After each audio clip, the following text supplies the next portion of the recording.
Thank you very much, Mr. Chair. I want to start by thanking Councilmember Pinto and her team for what has been a mammoth lift, and doing so in a spirit of compromise and collaboration. I voted for this package in committee, and I'm going to do so again today. On the whole, I believe this is a strong and responsive package to the unacceptable level of violence that we've seen in our city this past year, even as I know we'll continue to work on reconciling concerns between now and second reading. Specifically, though, I'm glad to see the restoration today of many of the transparency and accountability measures that were meant to ensure public access to misconduct. Less transparency does not make us more safe. I'm glad to see everyone came to consensus on that again.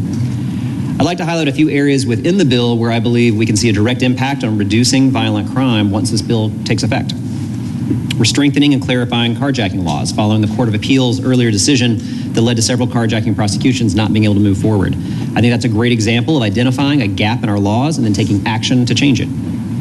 We're making shooting reviews permanent. When we talk about a whole-of-government approach to prevent violence rather than just react to it, it means coordination and focus. That's exactly what a shooting review does.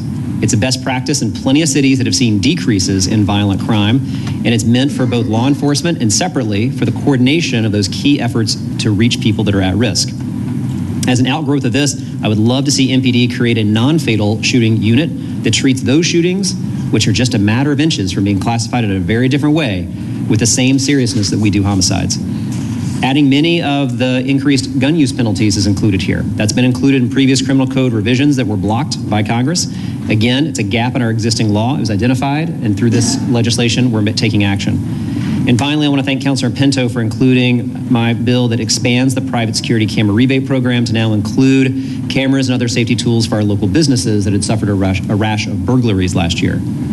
As we heard today, there may be some additional areas to keep working on between now and second reading as we get this bill across the finish line.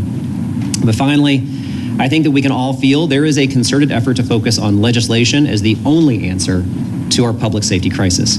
And this council is doing its part today to strengthen laws where needed. However, the council does not make arrests. The council does not conduct trials. The council does not hand down sentences.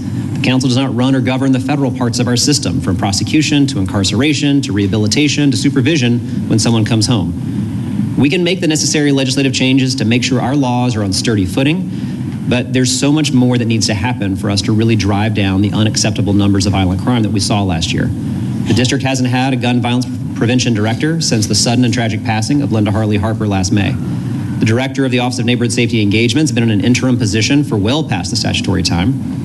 When budget time comes around, this council has repeatedly had to find money to restore cuts for the critical programs that victims and survivors of violence depend on for their recovering and healing. That tells me that much more challenging work of coordination and a whole-of-government approach in preventing gun violence has to be prioritized more. May I have 30 more seconds, Mr. Chair? Without objection.